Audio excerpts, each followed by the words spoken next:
चलिए आज की क्लास स्टार्ट करते हैं। तो लास्ट क्लास में हमने समझा था energies of the travelling wave, जिसमें एनर्जी में सबसे पहले हमने काइनेटिक एनर्जी का डेरिवेशन किया, फिर हमने पोटेंशियल एनर्जी का डेरिवेशन किया। तो हमने देखा kinetic energy and potential energy same आती है, मतलब वो एक्स के साथ सेम है और टाइम के साथ भी सेम है। उसमें हमने देखा कि काइनेटिक एनर्जी मीन पोजीशन पर मैक्सिमम होती है और एक्सट्रीम पर जीरो होती है। वैसे ही पोटेंशियल एनर्जी भी मीन पोजीशन पर मैक्सिमम होती है एंड एक्सट्रीम पर जीरो होती है, राइट। उसके बाद हमने उसकी पावर पढ़ी थी। पावर होता है एनर्जी पर यूनिट टाइम। तो जो एनर्जी हमने निकाला उसको टाइम से डिवाइड किया, तो ट्रांसमिटेड पावर हमने कैलकुलेट की। फिर हमने कैलकुलेट की इंटेंसिटी। तो इंटेंसिटी का फॉर्मूला क्या होता है वो पढ़ने वाली चीज है। इंटेंसिटी हो सकता है आपके लिए भी नई हो, लेकिन आप फॉर्मूले पे चल सकते हो। इंटेंसिटी का मतलब होता है तीव्रता। उसको हम डिफाइन करते हैं पावर अपॉन एरिया।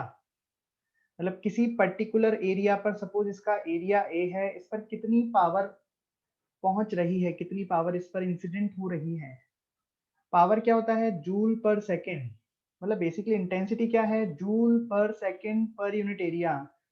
मतलब किसी पर्टिकुलर एरिया ए पर एक सेकंड में कितनी एनर्जी आई, वो कहलाती है इंटेंसिटी। तो पावर हम ऑलरेडी डराइव कर चुके थे, डिवाइडेड बाय एरिया किया। यहाँ से हमने देखा कि एस से एस कैंसिल आउट हो गया और इंटेंसिटी का फॉर्मूला बना half rho v A square omega square. Intensity is directly proportional to amplitude का स्क्वायर एंड फ्रीक्वेंसी का स्क्वायर। ये आपको याद रखना है इंटेंसिटी से related. Intensity is directly proportional to amplitude का स्क्वायर। यहाँ पे ए का मतलब है एम्पलीट्यूड। Now move on. अब हम पढ़ेंगे phase difference between two particles in a travelling wave. मतलब कोई रोप में, किसी रोप में ट्रैवलिंग वेव चल रही है, ट्रैवलिंग वेव है उसमें, और सपोज x1 पर एक पार्टिकल है और एक x2 पे पार्टिकल है। उन दोनों पार्टिकल्स के बीच में, उन दोनों पार्टिकल्स का फेज डिफरेंस क्या होगा वो हम देखेंगे, राइट। तो सपोज कि इक्वेशन, जो ट्रैवलिंग वेव की इक्वेशन है वो है y बराबर a sine omega t minus के एक्स प्लस फाइव, राइट। अब हमें फेज डिफरेंस निकालना है between the particles situated at x1 and x2।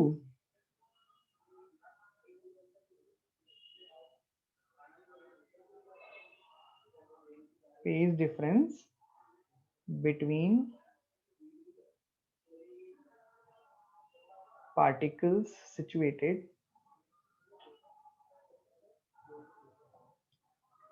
at x1 and x2। समझ में आ रहा है?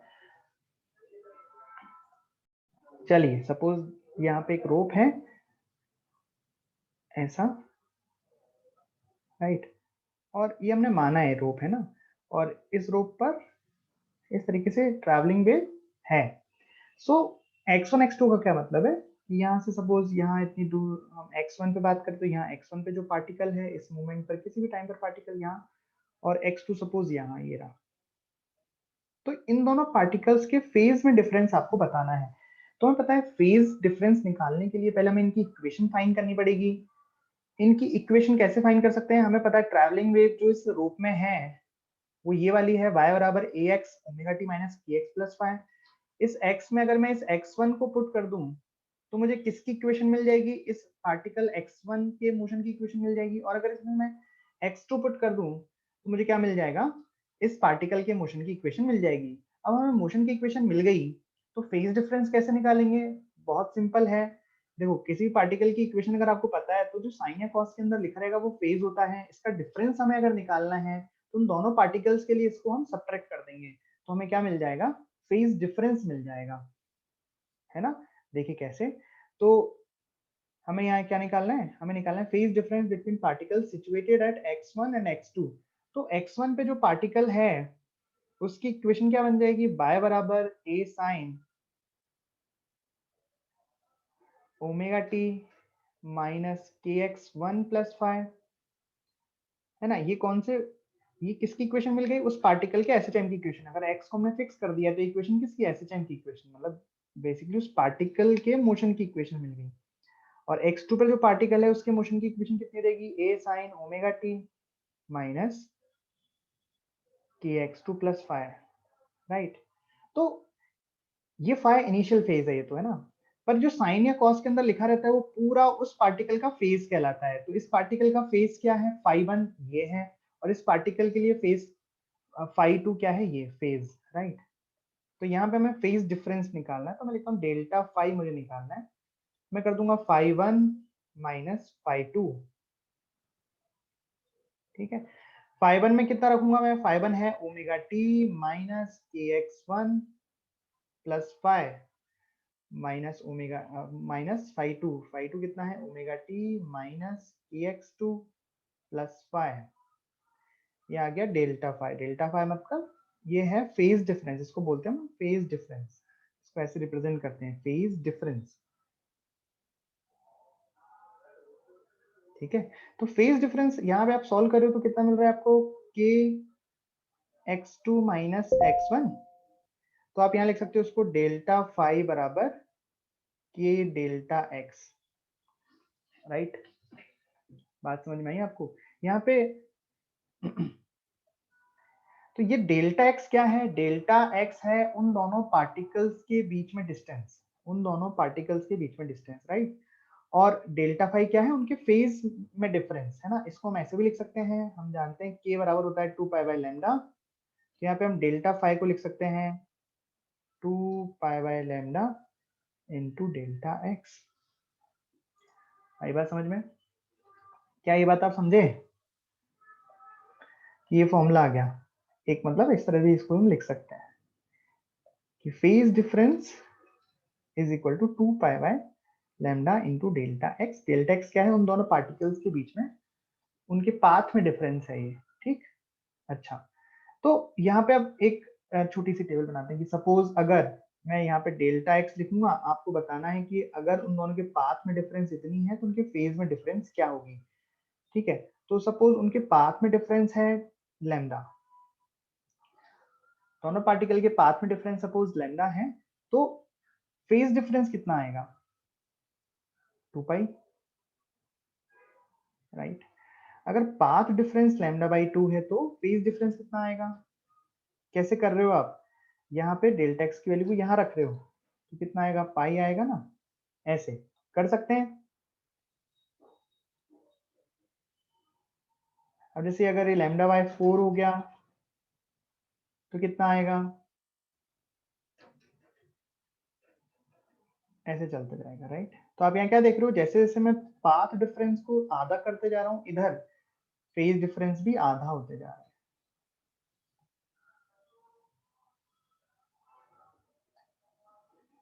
आई बात समझ में।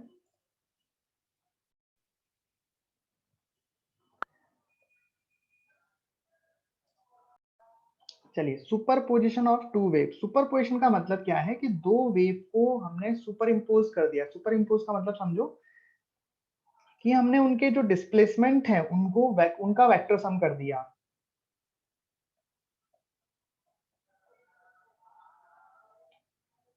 जैसे एक इक्वेशन है जिसका इक्वेशन है y बराबर समथिंग समथिंग, मतलब उसमें पार्टिकल का डिस्प्लेसमेंट हम दे रहे हैं। दूसरी इक्वेशन है ऐसे, तीसरी इक्वेशन है, कितनी भी इक्वेशन है सभी को सुपर इम्पोज करना है, मतलब उन सभी के डिस्प्लेसमेंट को, पार्टिकल के डिस्प्लेसमेंट को as a function of time को हमें वेक्टर सम कर देना है। इसे कहते हैं हम superposition of the wave. टू नहीं, टू जरूरी नहीं है, यहाँ पे हमने n नंबर ऑफ वेव मान लिया, सभी को सुपर इम्पोज करना है। मतलब हम वैसे टू के लिए पढ़ेंगे, है ना। वैसे अगर आपको कितनी वेव्स को भी सुपर इम्पोज करना है, कॉन्सेप्ट यही रहेगा, सभी का वेक्टर सम कर देना है आपको, है ना। तो जो रिजल्टेंट y की इक्वेशन आएगी वो उस वेव की इक्वेशन आएगी जो फाइनल वेव बनी। इन सभी वेव्स को सुपर इम्पोज करने के बाद, अध्यारोपित करने के बाद, एक दूसरे के ऊपर अध्यारोपित करने, जैसे हमने एसएचएम में किया था ना, सुपर पोजिशन ऑफ एसएचएम, मतलब एक पार्टिकल को दो एसएचएम दे दिए थे तो जो रिजल्टेंट एसएचएम आया था, वैसे यहाँ पे वेव को सुपर इम्पोज करा रहे हैं। मतलब ये एक पार्टिकल है, यहाँ से एक वेव चलती हुई आ रही है, यहाँ से एक वेव चलती हुई आ रही है, दोनों वेव इस पार्टिकल को दे दी गई। तो अब जो नई वेव जनरेट हुई, यहाँ पे एक रस्सी से बंधी हुई थी, तो जो नई वेव जनरेट हुई इसको क्या बोलेंगे, ये सुपर इम्पोज्ड वेव है इन दोनों वेव्स। भाई समझो, यहाँ पे एक रस्सी थी, यहाँ एक रस्सी थी, और इस तरीके से ये रस्सी थी। यहाँ से हमने एक वेव जनरेट की y1 बराबर समथिंग कुछ इक्वेशन है, एक वेव यहाँ से जनरेट की y2 बराबर कोई इक्वेशन है। अब ये दोनों वेव्स आके यहाँ मिली, तो अब यहाँ पे जो वेव जनरेट होगी वो नई वेव जनरेट होगी, तो इसमें जाएगी, that is a super imposed wave. ठीक है, तो ऐसा नहीं है कि केवल डिस्प्लेसमेंट ही सुपर इम्पोज होता है, सारी चीजें सुपर इम्पोज हो जाती है, जैसे वेलोसिटी भी। तो जो नेट वेलोसिटी होगी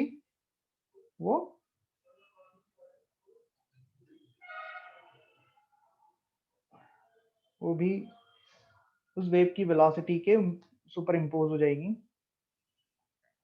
पार्टिकल की बात हो रही है ना, हर पार्टिकल की वेलोसिटी वेक्टर समेशन के साथ जुड़ जाएगी, हर पार्टिकल की वेलोसिटी वेक्टर समेशन के साथ जुड़ जाएगी, एंड एक्सेलरेशन भी। तो जो नेट एक्सेलरेशन होगा वो हो जाएगा a1 vector plus a2 vector plus a3 vector, और जितनी भी वेव्स हैं सभी की, राइट। हम लेकिन कितने के लिए पढ़ेंगे, हम सुपरपोजिशन केवल 2 वेव्स के लिए ही पढ़ेंगे।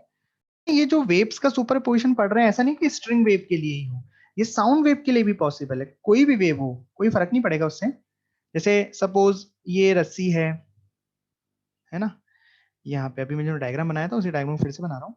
सपोज ये है कोई रोप, ऐसा एक सोर्स यहाँ है, एक सोर्स यहाँ है, इस सोर्स को S1 बोला, इस सोर्स को S2 बोला, थोड़ा सा डिफरेंस है इसमें, है ना, S1 S2 तो सोर्स है। यहाँ से कोई जनरेट हुई वेव और यहाँ से जनरेट हुई मिली, अब यहाँ पे एक नई वेव जनरेट होगी, राइट। ये सुपरपोजिशन हो गया इस पॉइंट पर। सो सुपरपोजिशन का मतलब समझ में आया आपको?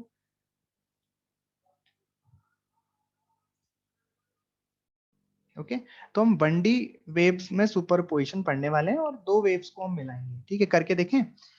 ओके, तो इसको करने का तरीका हम ऑलरेडी एसएचएम में कर चुके हैं कि कैसे हम जोड़ना है। जोड़ने का तरीका मैंने सिखाया था ना, वेक्टर बना के, वैसे ही यहाँ पे भी करेंगे। चलिए, तो यहाँ पे आपको 2 इक्वेशन दी हैं वेव्स की, y1 बराबर 5 sin 100 pi t minus 2 pi x और y2 बराबर दिस। आपको नेट डिस्प्लेसमेंट निकालना है पार्टिकल का जो x बराबर 1/6 पर है, जब समय 1/100 सेकेंड है। तो कैसे करोगे?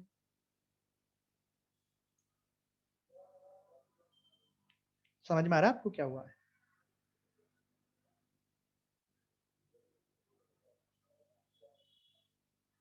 Net displacement of the particle बताना है।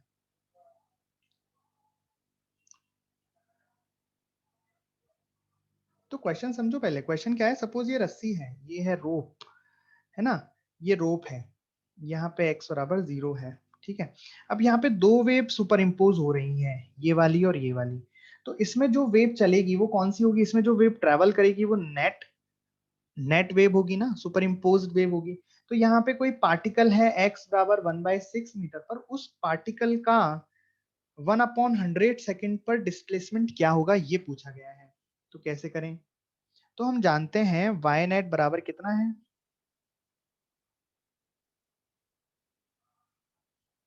y1 plus y2 vector, right. तो y1 प्लस y2 निकालना पड़ेगा। तो y1 कैसे निकालें, मतलब बेसिकली y1 का मतलब है कि जैसे यहाँ पे 2 वेव्स गई, लेकिन अगर 2 नहीं जाती, सपोज एक ही जाती, केवल y1 वेव जाती, तो यहाँ पे जो पार्टिकल है 1/6 मीटर पर, उसका टाइम 1/100 सेकेंड पर डिस्प्लेसमेंट क्या होता, वो कैसे निकालेंगे? ये जो y1 की इक्वेशन है, यहाँ पर x बराबर 1/6 और t की जगह 1/100 पुट करके, मतलब y1 कितना आ जाएगा,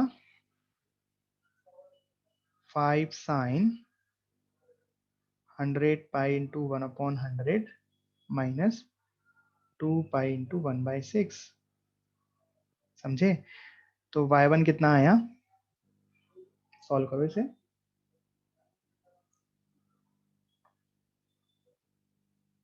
मिलीमीटर है, ये y1 आया। ठीक है, अगर यहाँ प्लस में आता है तो प्लस में लिखेंगे, माइनस है तो माइनस, क्योंकि हम वेक्टर सम कर रहे हैं। तो जैसा भी आएगा, तो यहाँ पे प्लस में आ रहा है तो प्लस में लिख दिया। और y2 क्या आएगा, ऐसे ही y2 को आप सॉल्व करोगे x की वैल्यू को और टाइम की वैल्यू को पुट करके, तो ये आएगा 2 साइन, देखो टाइम पुट करोगे 100 से 100 जाएगा, 5 आएगा और यहाँ पे π/6 आएगा।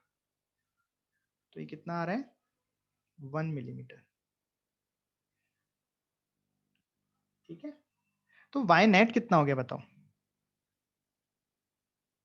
y1 प्लस y2 यानी कि 5√3/2 प्लस 1। समझे, है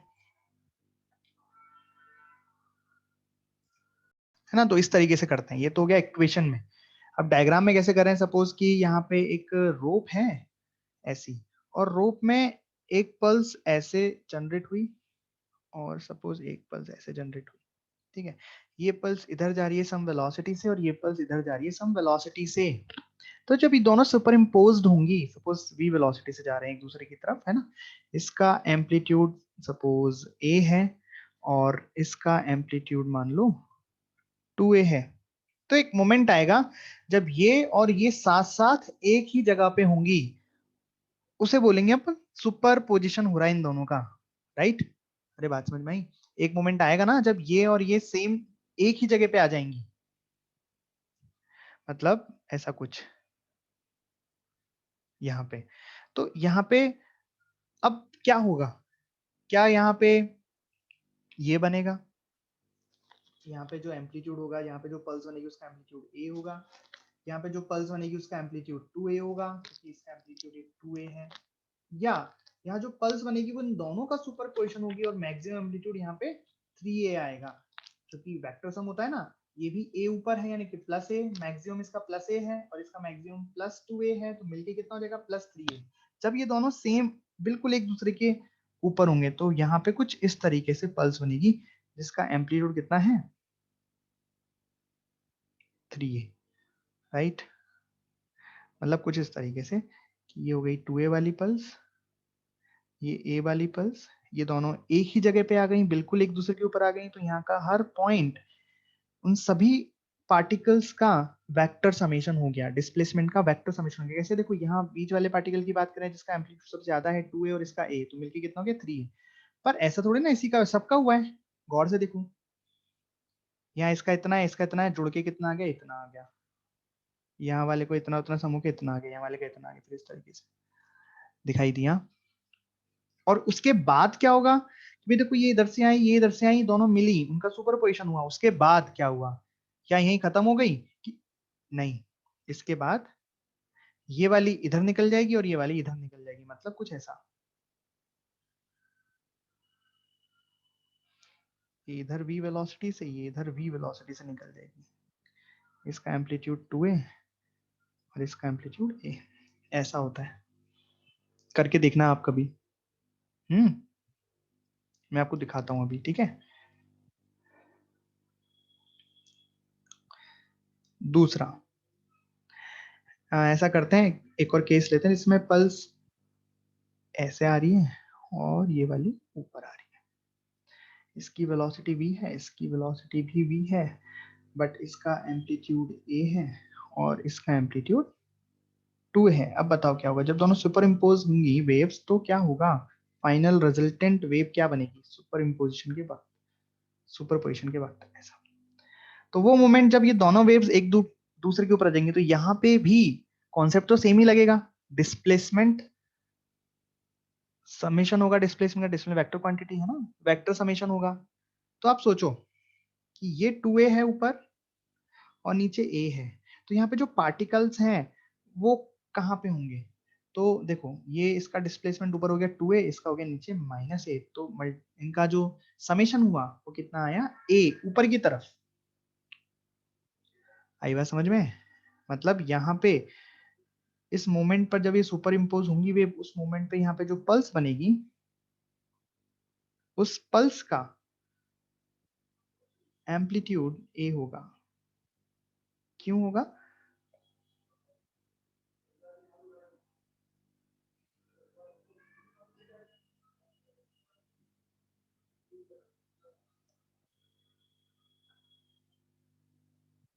इसलिए होगा।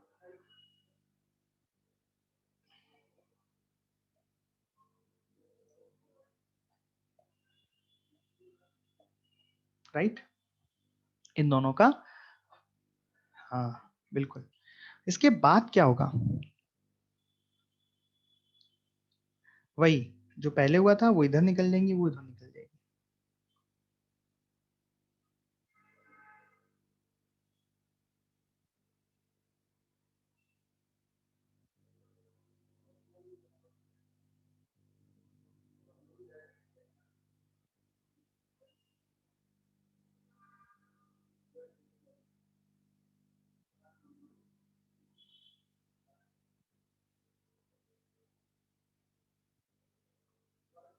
ठीक है, ये होता है सुपरपोजिशन। तो डायग्राम से मैंने समझाया आपको, समझ में आया? ऐसे क्वेश्चंस कर लोगे जब आएंगे तब। चलिए, तो सबसे पहले हम देखते हैं कि जब फर्स्ट वाला केस जो हमने देखा था जिसमें सेम साइड से आ रही थी दोनों, है ना, तो पहले एक पल्स जनरेट की मैंने। रुक जाओ, इसका डैम्पिंग कम कर देते हैं, पल्स की विड्थ थोड़ा कम कर देते हैं और एम्पलीट्यूड को थोड़ा बढ़ा देते हैं।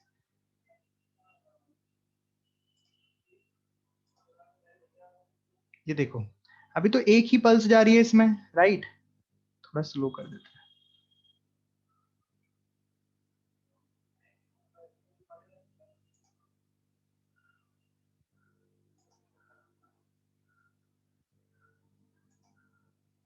अब देखो ये पल्स वापस जा रही है। अब ये पल्स टकरा के जब आएगी तो हम रास्ते में इनका सुपर इम्पोजिशन कराएंगे। देखना, ये ऐसे मैंने एक और जनरेट कर दी पल्स, देख रहे हो क्या हो रहा है? यहाँ पे दोनों पल्स सुपर इम्पोज हुई और इनका जो मैक्सिमम एम्पलीट्यूड है वो दोनों के एम्पलीट्यूड का समेशन हो गया। और उसके बाद क्या हुआ, उसके बाद दोनों फिर अलग अलग हो गई और फिर अपने रास्ते चली गई। और अब दूसरा वाला केस, इसमें देखो क्या होगा, इसमें दोनों एक दूसरे के विपरीत हैं, एक दूसरे के अपोजिट हैं। हम धीरे धीरे धीरे धीरे इनको बढ़ा रहे हैं आगे, तो देखना क्या होगा। देखो सारे पार्टिकल सुपर इम्पोज होंगे। देखो ये एकदम, ये वो घड़ी आ गई कि अब सुपर इम्पोजिशन होना स्टार्ट हो जाएगा। अब दोनों वेव्स एक दूसरे को सुपर इम्पोज करने वाली हैं धीरे धीरे। तो जब देखो यहाँ पे देख रहे हो आप, एम्पलीट्यूड धीरे धीरे कम होता जा रहा है, कम होता जा रहा है। और जब दोनों वेव्स एकदम एक दूसरे के ऊपर आ गई तब एम्पलीट्यूड कितना हो गया, 0, बिकॉज दोनों का एम्पलीट्यूड सेम था, तो आपस में एक दूसरे को उन्होंने कैंसिल आउट कर दिया और फिर वो अलग अलग हो गई और इस तरीके से जाने लगी। दिखाई दिया? Yes sir. देखो एक बार और देखते हैं, इस बार सेम डायरेक्शन में होंगी। एक बार फिर से सेम डायरेक्शन वाले देख लेते हैं, दोनों सेम है नीचे की तरफ, है ना, दोनों का एम्पलीट्यूड एकदम सेम है। देखो ये अब ये वो पॉइंट आ गया जब सुपर इम्पोजिशन स्टार्ट होता जा रहा है ना। तो आपको रिजल्टेंट दिख रहा है, आपको दोनों वेव्स नहीं दिख रही, दोनों पल्सेस नहीं दिख रही हैं, आपको उन दोनों का क्या दिख रहा है, रिजल्टेंट दिख रहा है। ठीक है, तो जब एकदम वो सुपर इम्पोज हो गए एक दूसरे के, देन आप देखोगे यहाँ पे मैक्सिमम एम्पलीट्यूड हमें मिला और फिर वो आगे बढ़ गए, राइट। तो यहाँ पे दो पल्स हैं और स्पीड इसकी भी 0.5 मीटर पर सेकेंड, इसकी भी 0.5 मीटर पर सेकेंड है। और सपोज ये कहाँ है अभी, ये 0, ये कोऑर्डिनेट्स दिए हुए हैं स्ट्रिंग पर, -1 और ये -2। चलो थोड़ा आसान कर देते हैं आपके लिए। तो बेसिकली ये यहाँ पे ये दिया गया है कि जो विड्थ है इसकी, एम्पलीट्यूड तो सेम है दोनों का और विड्थ भी सेम है। ये जो विड्थ है, ये जो विड्थ है दैट इज 2 सेंटीमीटर। ठीक है, और दोनों का ही एम्पलीट्यूड भी 2 सेंटीमीटर ही है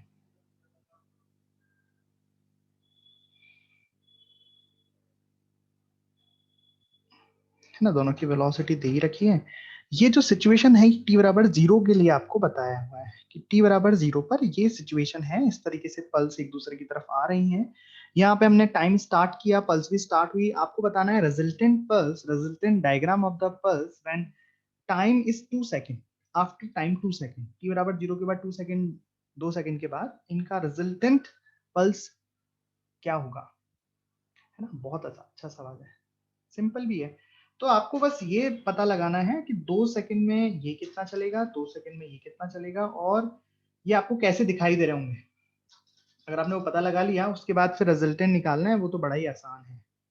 तो देखो यहाँ पे ये भी चल रहा है और ये भी चल रहा है, तो क्या करें, 2 सेकंड में कौन कितना चलेगा बताओ। आफ्टर 2 सेकंड क्या होगा, डायग्राम। तो किसी एक को रोक देना, भाई ये भी चल रहा है, ये भी चल रहा है, हमें निकालना है कि दोनों 2 सेकंड के बाद दोनों की स्थिति क्या होंगी, दोनों कितना ओवरलैप कर रहे, एक दूसरे को ओवरलैपिंग कर रहे होंगे, कितना एक दूसरे के अलग अलग होंगे, है ना।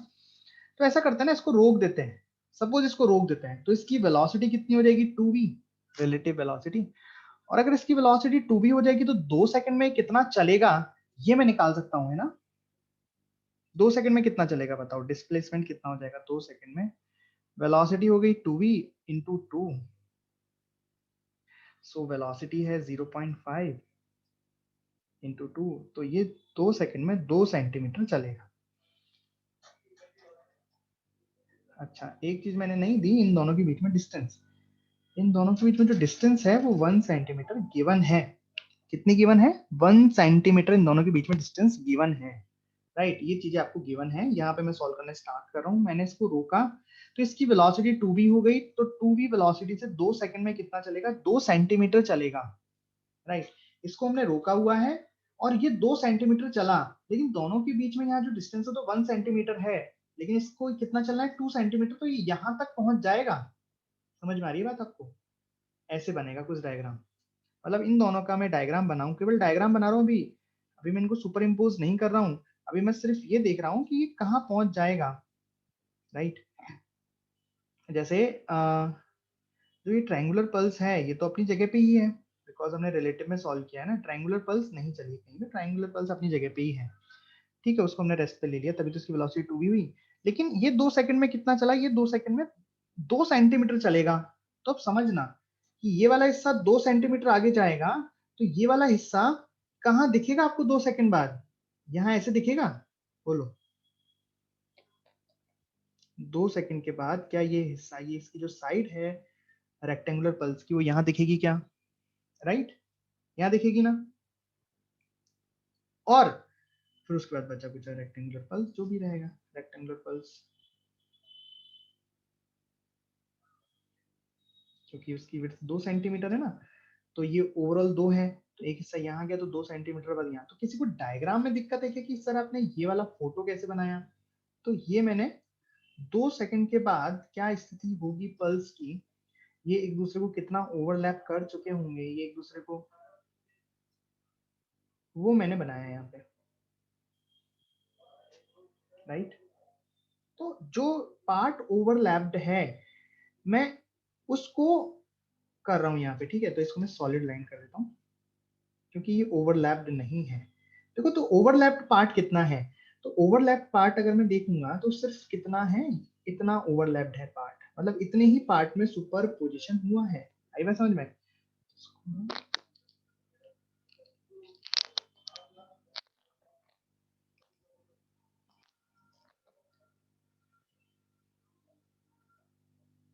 अब ठीक है, तो मैंने केवल उतने पार्ट को यहाँ पे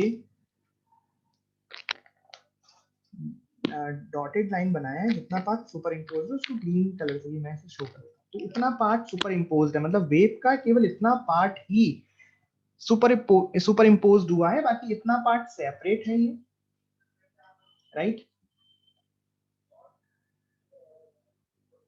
ऐसा, तो मतलब ऐसा कुछ होगा, इधर से पल्स आई, इधर से पल्स आई, 2 सेकंड के बाद ये सिचुएशन होगी, इतना पार्ट सेपरेट होगा, तो इतना पार्ट एज इट इज होगा, क्योंकि अभी तक इनमें यहाँ पे सुपरपोजिशन स्टार्ट नहीं हुआ है, इसके इतने पार्ट में सुपरपोजिशन स्टार्ट नहीं हुआ है। ऊपर जो हमने बात की है ये,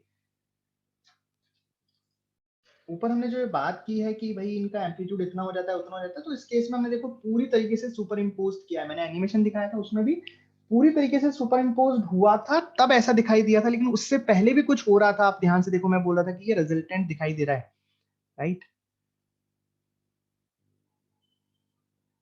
तो यहाँ पे सुपर पोजिशन कितने का होगा, इतने पार्ट का होगा। तो बताओ फाइनल आंसर क्या रहेगा, बता सकता है कोई।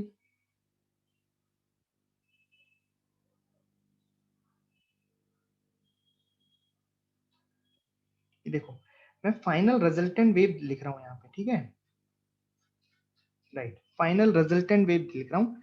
तो यहाँ तक तो एज इट इज रहेगा क्योंकि यहाँ तक कोई सुपरपोजिशन हुआ नहीं। उसके बाद दोनों के एम्पलीट्यूड सम होते जाएंगे। तो जो रेक्टेंगुलर पल्स है उसका एम्पलीट्यूड इस पॉइंट पर देखना, जस्ट इसके नीचे बनाया मैंने। तो इस रेक्टेंगुलर पल्स का एम्पलीट्यूड यहाँ पे है 2 सेंटीमीटर और इस ट्रायंगुलर पल्स का एम्पलीट्यूड यहाँ पे 0। तो 0 और 2 जोड़ के कितने आ गए? 2 ही आ गए।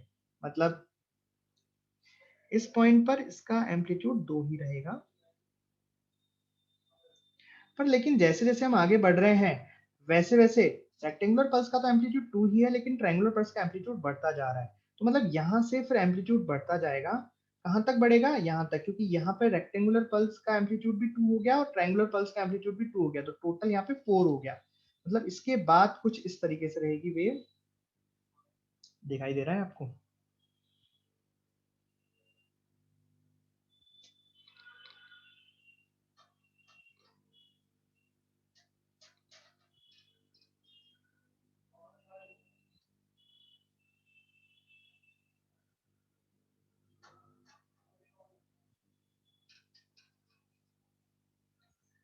ये शेप आएगी पल्स की।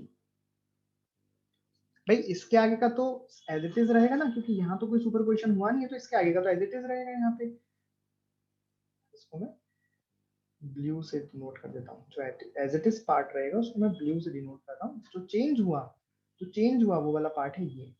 मतलब आपको अब शेप ऐसे दिखाई देगी रस्सी की, ऐसे ऐसे ऐसे, 2 सेकंड के बाद। लेकिन जैसे जैसे पास आते जाएंगे, पास आते जाएंगे, पास आ जाएंगे, और जब एक दूसरे को पूरी तरह से सुपर इम्पोज कर लेंगे, तो मैं जल्दी से डायग्राम बना रहा हूँ, जब एक दूसरे के एकदम सुपर इम्पोज हो जाएंगे उस वक्त इनका डायग्राम कैसा होगा? तो बता सकता है उस वक्त डायग्राम कैसा होगा?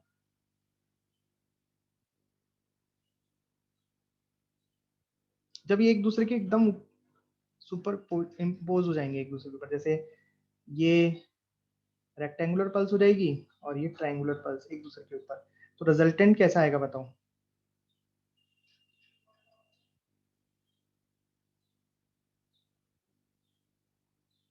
ऐसे झोंपड़ी बन जाएगी ना।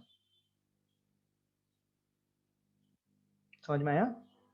जब ये एक दूसरे को एकदम सुपर इम्पोज करेंगे तो जो रिजल्टेंट वेव होगी वो इस तरीके की बनेगी। रिजल्टेंट यहाँ पे जो होगा, सुपर इम्पोज होंगे सारे पार्टिकल्स। समझ में आया कैसे? भाई देखो यहाँ से बढ़ता जाएगा, तो यहाँ पे रेक्टेंगुलर का तो 2 एम्पलीट्यूड है और ट्रायंगुलर का 0 है, तो 0 और 2 मिलके 2 हो गया। लेकिन उसके बाद लगातार बढ़ता गया यहाँ तक, फिर कम होता गया और फिर वापस से 2 और फिर सेम, राइट? ये कॉन्सेप्ट समझ में आ गया आपको? आपको आपके मॉड्यूल में मिलेंगे, आपको कई जगह ऐसे क्वेश्चंस मिलेंगे, आप सॉल्व कर दोगे इनको? हमने जो क्वेश्चन आपको दिया था सॉल्व करने को, उसका आंसर तो ये है ना? ये तो मैंने एक्स्ट्रा में बता दिया है।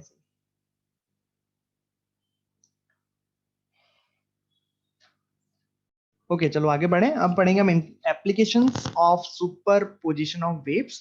फर्स्ट एप्लीकेशन है interference of two waves. Interference मतलब ये है कि देखो सुपरपोजिशन का मतलब है दो वेव्स, हम दो वेव्स का ही पढ़ेंगे, टू वेव्स के लिए सुपरपोजिशन पढ़ेंगे। लेकिन इंटरफेरेंस का मतलब है कि स्पेशल कंडीशंस में टू वेव्स आर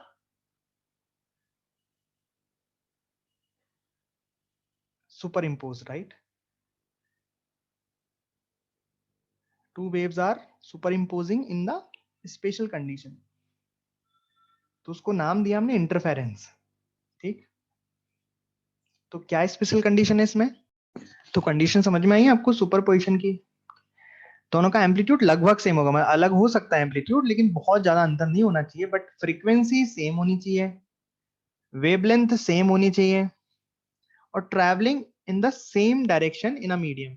उनकी जो वेलोसिटी की डायरेक्शन है वो भी सेम डायरेक्शन में होनी चाहिए, तब जो वेव मिल रही हैं उस फिनोमेना को हम इंटरफेरेंस कह रहे हैं, राइट?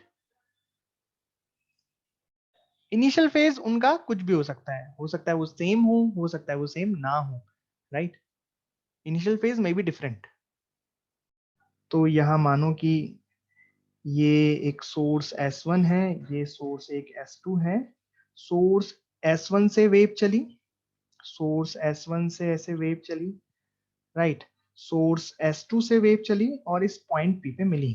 तो सोर्स S1 से इस पॉइंट की डिस्टेंस सपोज x1 है, और सोर्स x2 से जो डिस्टेंस है वो x2 है। यहाँ पे वेव आके सुपर इम्पोज्ड हुई और फाइनली जो दोनों का सुपर पोजिशन होने के बाद जो नई फाइनल वेव बनी वो इस नई रस्सी पर मिली, राइट। तो यहाँ पर जो wave I that is y1, यहाँ पे जो वेव गई दैट इज y2 और यहाँ जो हमें फाइनल नई वेव मिली that is y net, right. इस तरीके से हो रहा है ना। तो y1 y2 मानते हैं, y1 बराबर amplitude a1 sine omega t minus के एक्स प्लस 5 1, राइट। और y2 a2 sine omega t minus के एक्स प्लस 5 2। देखो मैंने जो इक्वेशन लिखी है यहाँ पे इस बात का ध्यान रखा है कि फ्रीक्वेंसी सेम होनी चाहिए। देखो मैंने यहाँ पे दोनों की एंगुलर फ्रीक्वेंसी सेम रखी है। सो उससे क्या हुआ कि एंगुलर फ्रीक्वेंसी सेम है, इसका मतलब फ्रीक्वेंसी सेम है, frequency directly proportional to angular frequency, angular frequency बराबर 2πf हम जानते हैं, ठीक है। फिर मैंने बोला कि वेवलेंथ सेम होनी चाहिए, तो वेवलेंथ भी सेम है क्योंकि के दोनों का मैंने सेम रखा है और के होता है angular wave number that is 2π/λ, right. Initial phase same हो भी सकता है, नहीं भी, तो ठीक है मैंने phi1 phi2 ले लिया, अलग अलग ले लिया। एम्पलीट्यूड लगभग सेम, थोड़ा मतलब बहुत ज्यादा डिफरेंस नहीं होना चाहिए, ठीक है अलग अलग हो सकता है लेकिन, है ना, इसलिए a1 a2 ले लिया। और वेलोसिटी शुड बी सेम, तो वेलोसिटी सेम होनी चाहिए। हाँ भाई, वेलोसिटी होता है ओमेगा अपॉन के, तो यहाँ ओमेगा और के सेम है तो वेलोसिटी भी सेम होगी, और डायरेक्शन भी सेम होनी चाहिए, तो बिल्कुल मैंने डायरेक्शन भी सेम लिए। देखो ये किस डायरेक्शन में जा रहा है, ये पॉजिटिव एक्स में, और ये भी किस में जा रहा है, पॉजिटिव एक्स में, राइट। तो जो रिजल्टेंट वेव होगी वो क्या होगी, y net, y net will be y1 plus y2। तो आप y net निकाल सकते हो, y net निकाल सकते हो, बिल्कुल आप कर सकते हो। कैसे कैसे कर सकते हो बताओ। याद है आपको एडिशन ऑफ 2 SHM हमने किया था, उसमें भी कुछ ऐसी ही इक्वेशन थी, साइन की इक्वेशन, बस एक टर्म यहाँ पे ज्यादा आ गई x की, तो कोई बात नहीं है, वो तो फिक्स है ना। हम जिस पॉइंट पर समेशन कर रहे हैं, जिस पॉइंट पर सुपर इम्पोज कर रहे हैं, वहां पे तो ये फिक्स हो जाएगा ना। जैसे यहाँ से इसकी डिस्टेंस x1 है तो यहाँ पे हम x1 पुट कर देंगे, और यहाँ से इसकी डिस्टेंस x2 है तो x2 पुट कर देंगे, तो ये इक्वेशन किसकी बन गई, एसएचएम की इक्वेशन बन गई। और एसएचएम की इक्वेशन को तो हम कर सकते हैं ना समेशन, भाई आप जहाँ पे सुपर इम्पोज कर रहे हो उसकी डिस्टेंस कितनी है x1, तो आप यहाँ पे x1 और यहाँ पे x2 लिख दोगे। अब देखो ये इक्वेशन क्या है, एसएचएम की इक्वेशन है ना ये किसकी इक्वेशन है, एसएचएम की इक्वेशन है ना। तो एसएचएम की इक्वेशन का समेशन करना आप जानते हो, ऐसे याद है वेक्टर मेथड से। तो छोटे वाले को रेफरेंस ले लेते थे, जो भी छोटा, जैसे ओमेगा टी ये तो हो गया ओमेगा टी, ठीक है। उसके बाद जो लिखा है वो क्या लिखा है, एंगल लिखा है, तो जो भी छोटा एंगल होता था उसको रेफरेंस लेते थे। तो ये सपोज इसका छोटा एंगल है मान लिया, तो इसका एम्पलीट्यूड a1 हो जाएगा, इसका एम्पलीट्यूड a2 हो जाएगा, और दोनों के बीच में एंगल कितना आ जाएगा, जो भी फेज डिफरेंस होगा दैट इज एंगल बन जाएगा, राइट। फिर रिजल्टेंट निकाल देंगे ए नेट, चलो कर ही देता हूँ मैं इसे। तो यहाँ पे एडिशन जो होगा वो किसकी तरह से होगा, तो यहाँ किसका एडिशन कर रहे हैं, y1 y2 क्या है,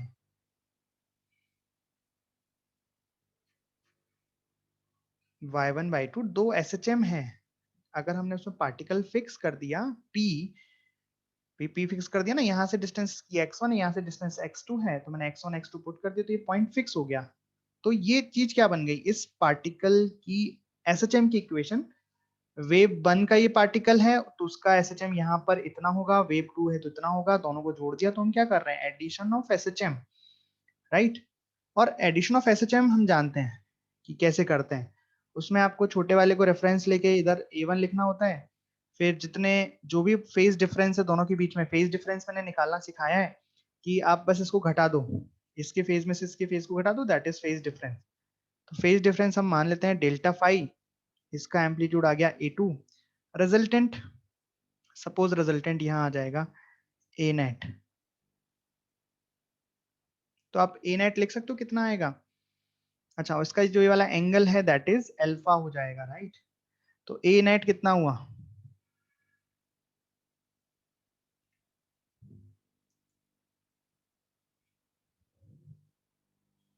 हाँ ए नेट कितना हुआ,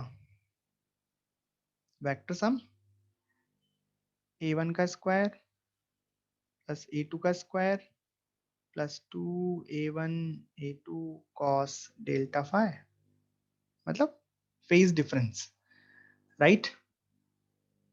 अरे आया समझ? और अल्फा कैसे लिखेंगे? tan अल्फा निकाल लेते हैं। tan अल्फा बराबर हो जाएगा, a1 के साथ एंगल है तो a1 नीचे लिख दिया, a2 sine delta phi plus a2 cos delta phi. Delta phi क्या है? Phase difference. अच्छा, डेल्टा फाई कैसे निकालेंगे, फेज डिफरेंस कैसे निकालेंगे वो भी सीख लो।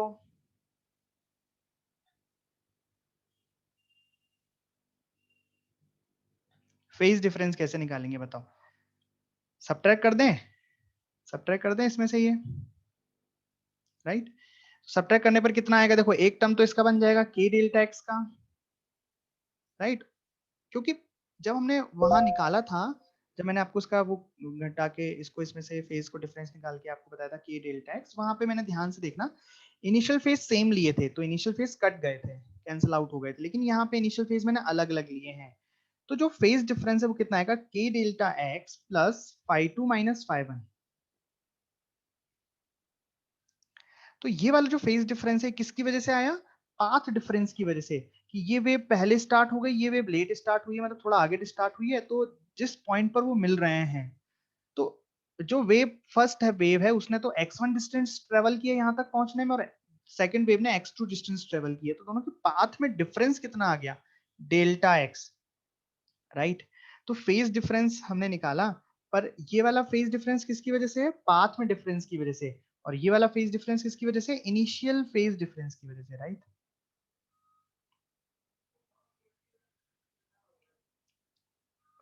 Phi path difference for two source, और ये क्या है? Initial phase difference.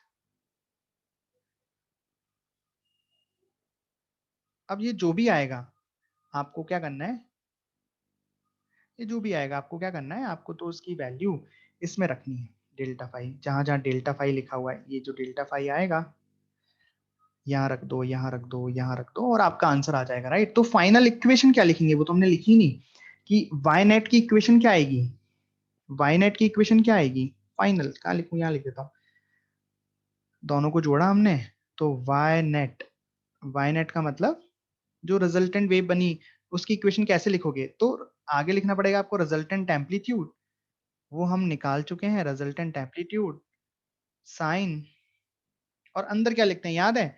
जिसको भी आपने रेफरेंस माना है प्लस अल्फा, जैसे आपने इस ये A1 यहाँ पे आपने इसको रेफरेंस माना है, यहाँ से अल्फा एंगल, तो जो A1 है जो भी रेफरेंस है उसका, जो भी उसका फेज है, जैसे ओमेगा टी के बाद ये आपने रेफरेंस माना है, मतलब आई बात समझ में?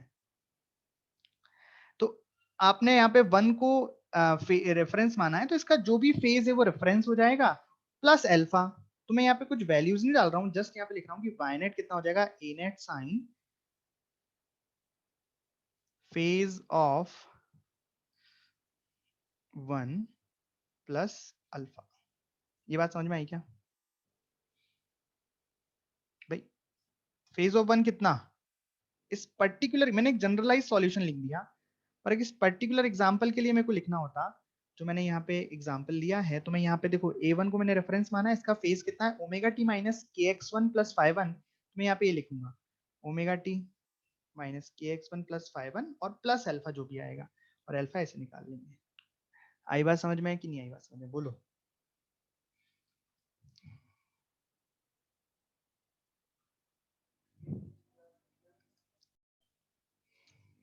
डन, यहाँ तक समझ में आया?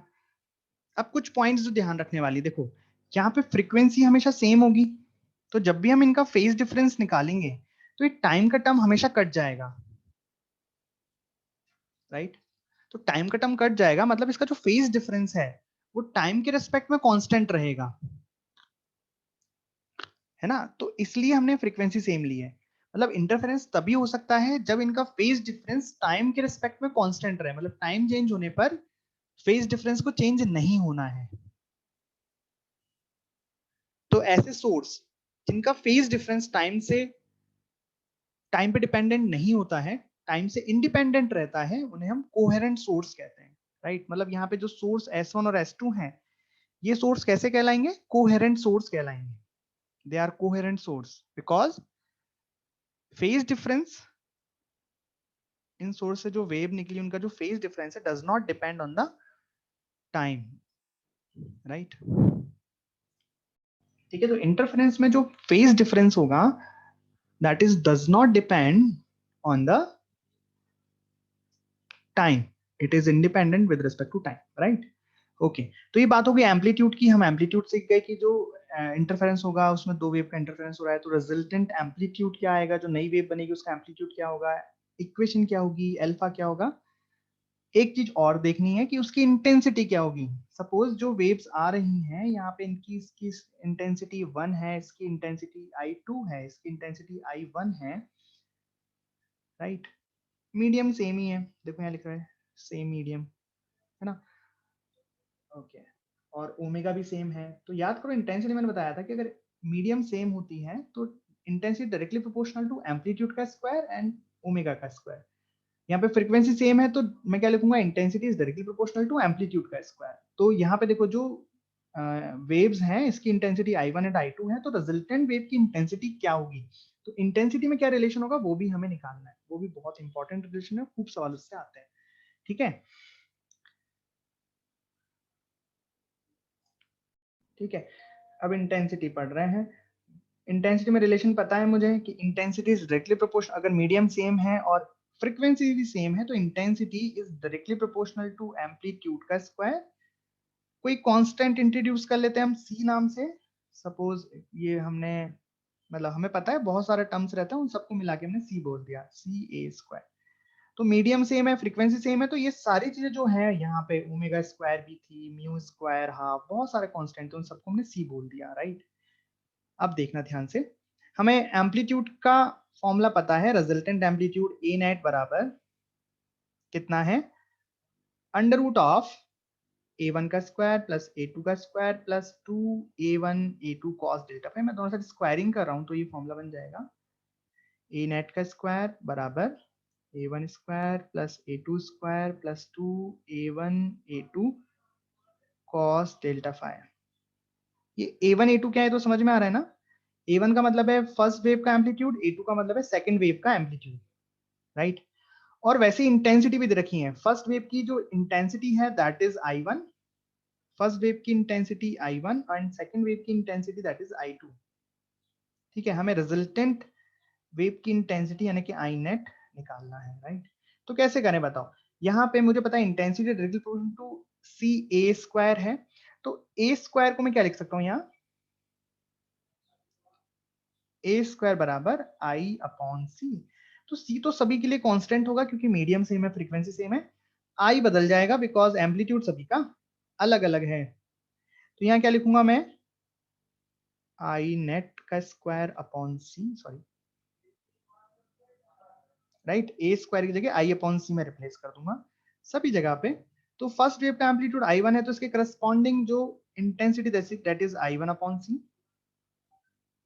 I2/C प्लस 2, यहाँ पे अकेला A1 है तो मुझे यहाँ पे अंडर रूट लेना होगा, तो ये बन जाएगा under root I1/C into under root I2/C cos delta phi. Interesting चीज देखो, C C C root C ये कट गया सभी से, है ना। तो फाइनल फॉर्मूला जो हमें याद रखना है वो क्या मिला, कि नेट इंटेंसिटी का फॉर्मूला है I1 plus I2 two root I1 I2 cos delta phi. यहाँ डेल्टा फाई क्या है, phase difference, right. Delta phi क्या है, फेज डिफरेंस।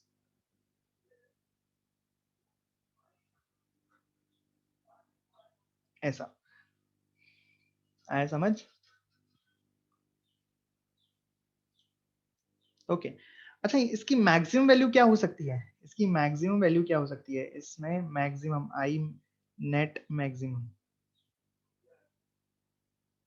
कब हो जाएगी मैक्सिमम। देखो ये function I1 I2 2 root 1 I2 ये तो कांस्टेंट रहेगा, तो हाँ, बस कॉस को मैक्सिमम करना है। तो कॉस की मैक्सिमम वैल्यू कितनी होती है? 1 होती है। अरे 1 होती है ना, तो 1 रख दो। तो ये आई नेट मैक्सिमम कितना आ रहा है, कोई बताएगा? क्या लिख सकता हूँ मैं यहाँ पे से? ये आ जाएगा ना I1 plus I2 plus 2 root I1 I2। इसको किसका एक्सपांशन लिख सकता हूँ मैं? ऐसे लिख सकता हूँ, under root of I1 plus under root of I2 का स्क्वायर। सही है। और ऐसे ही मिनिमम, तो मिनिमम कब होगा? जब कॉस डेल्टा फाई की वैल्यू मिनिमम होगी, और कॉस की मिनिमम वैल्यू होती है -1, राइट। तो अगर इसको मैं -1 रख दूंगा तो ये क्या बन जाएगा? I1 plus I2 minus 2 root I1 I2।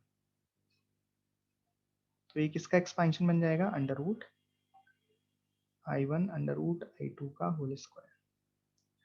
सही है, फॉर्मूला याद रखोगे? ठीक है। अच्छा, हमें ज्यादातर जो केसेस मिलेंगे, देखो हमने जो इक्वेशन ली है जनरल, उसमें दोनों का इनिशियल फेज अलग अलग माना है, तो इसलिए हमारा फेज डिफरेंस भी क्या आया है? इतना गंदा सा आया है। पहले तो पार्ट डिफरेंस की वजह से फेज डिफरेंस, और इनिशियल फेज डिफरेंस की वजह से। पर जो सिंपल सवाल रहते हैं, मतलब हमें जो जनरली देखे जाएंगे, आपको आपके सामने जो आएंगे, मतलब बहुत अच्छे सवालों की बात नहीं कर रहा हूँ, बहुत अच्छे एग्जाम की बात नहीं कर रहा हूँ, नॉर्मल सवाल जो आज आएंगे, वो नॉर्मली उनमें क्या होगा? इनिशियल फेज डिफरेंस दोनों का, इनिशियल फेज दोनों का सेम होगा। दोनों वेव्स जो चल रही हैं, उन दोनों का इनिशियल फेज क्या रहेगा? सेम रहेगा जनरली। 99% की मैं बात कर रहा हूँ, है ना। तो 99% केसेस में जो इनिशियल फेज रहेंगे दोनों के बन रहेंगे, सेम रहेंगे, φ1 बराबर φ2। तो इस केस में जो डेल्टा फाई मतलब फेज डिफरेंस हो जाएगा, वो केवल किसकी वजह से आएगा? पाथ डिफरेंस की वजह से, राइट। के डेल्टा एक्स। इसको मैं लिख सकता हूँ 2 पाई by lambda into delta x.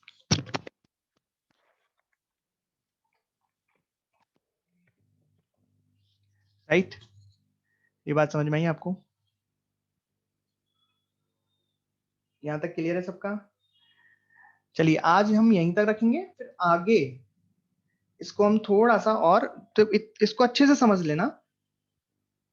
फिर इसमें हम दो टाइप के, there are two types of interference. First is constructive interference and second is destructive interference.